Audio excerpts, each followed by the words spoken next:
This program is brought to you by the following sponsors.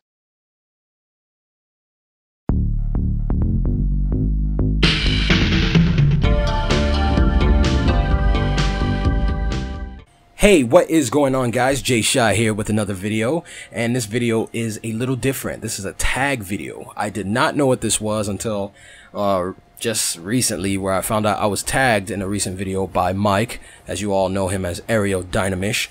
He tagged me in his video, told me what it was, and I figured I'd follow suit with a tag of my own.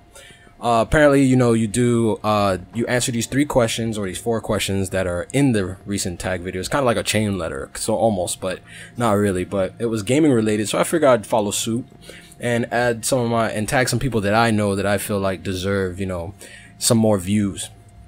But anyway, let's get on with the questions. So apparently, the first question out of the 4 was, do you struggle finding video games? And my answer is yes and no. I do struggle finding video games in the wild, especially video games that I'm looking for my own collection. I collect mainly for PlayStation 1. I'm looking for a couple of games that I can't find out in the wild, like games like Vanguard Bandits and Elemental Gear Vault, and games like Suikoden 1. I'm really picky. So I liked my games to be complete in box with manual and jewel case and everything. If I get a game that's loose, if I see a game that's loose, I probably won't pick it up. I'll just act like it's not even there. I'm really picky like that. So yes, it is difficult for me to find games out in the wild.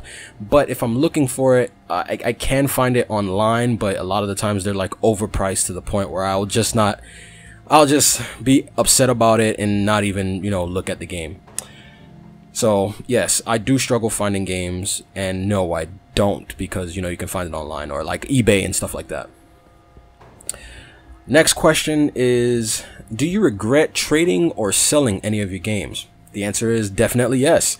There were times when, as a lot of collectors and gamers, when we were young, we don't have the money to buy new games. So a lot of the times we had to trade them, or, trade them with friends, or sell them to pawn shops and stuff like that. There wasn't GameStops when I was super, super young. The GameStop didn't happen until I was in about like my 8th grade year in middle school. So yeah, I regretted a lot of that stuff. Even to get my Xbox 360, I had to sell or trade off my PS2 with 56 of my favorite titles, only to get a brand new 360 with no hard drive, 2 games, and 1 controller.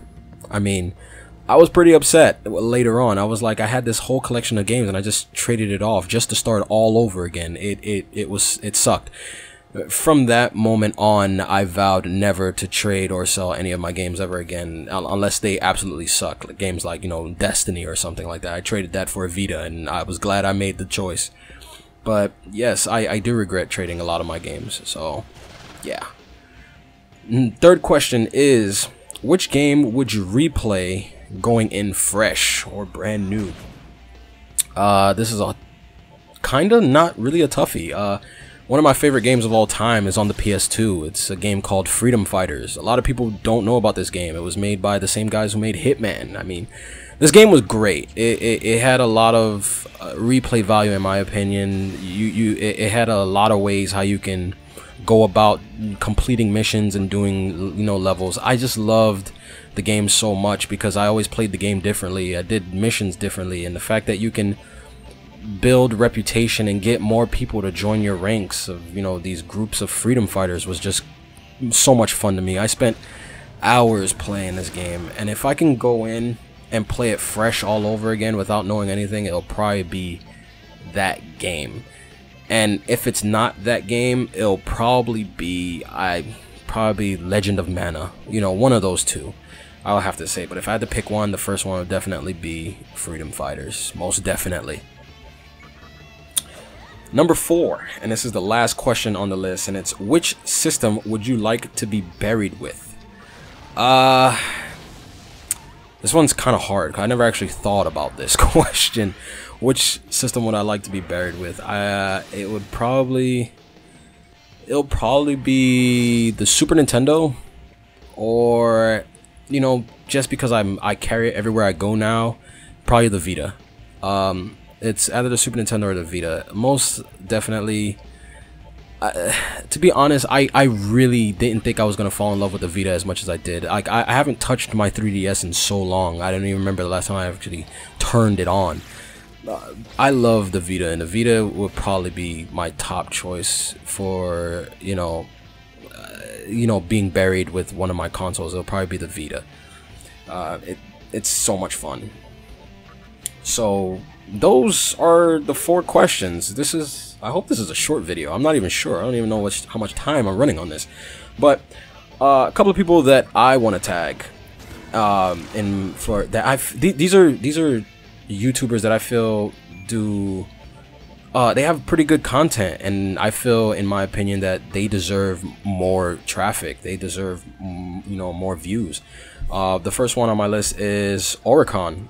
Oricon he doesn't upload as much as the regular YouTuber does. He does it every now and then, but his videos are actually pretty good. I actually watch his stuff. He's actually very informative with some of his reviews, and because of him, I played Criminal Girls, so I have to give it up to him. It's Oricon. It's check it out. I'll leave descriptions below for all the people I'm tagging.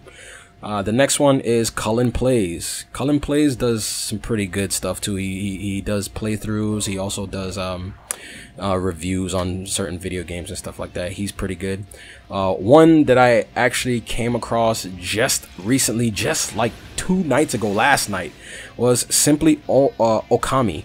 Simply Okami, he does a lot of work in his videos, and you can clearly see it. He takes time to do edits and stuff like that. A fellow Shin Megami Tensei lover, so I have to put him out there. Another one is my buddy Jordan Alves. Jordan Alves is another Shin Megami Tensei lover. Gotta give him big ups, because he was the first friend that I actually made on YouTube, so you guys go check him out as well. Another one is my buddy Chuck, HWC 1218.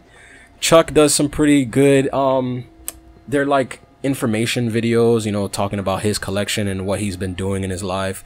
He's a guy that I've known since like 3 years ago, when I first got on YouTube a long time ago on my other channel that I've abandoned. He was there. He was the first person to message me, and I'm giving him a shout out right now because he's been there for a while. And last but not least is a buddy of mine, is Visionary 13. Visionary 13 is a guy that does he talks about some of the things of how he's feeling about the gaming community, about the YouTube community, and I gotta give big ups to him too, because he speaks his mind. Is one of the things that I actually like about his YouTube, and he's not afraid to say what's on his mind, so I gotta give him big ups. These are people that I feel deserve more traffic, deserve more views. They don't get a lot of views, so go ahead, check these guys out, guys. Big ups to them. Another thing is, one more thing before I close this out.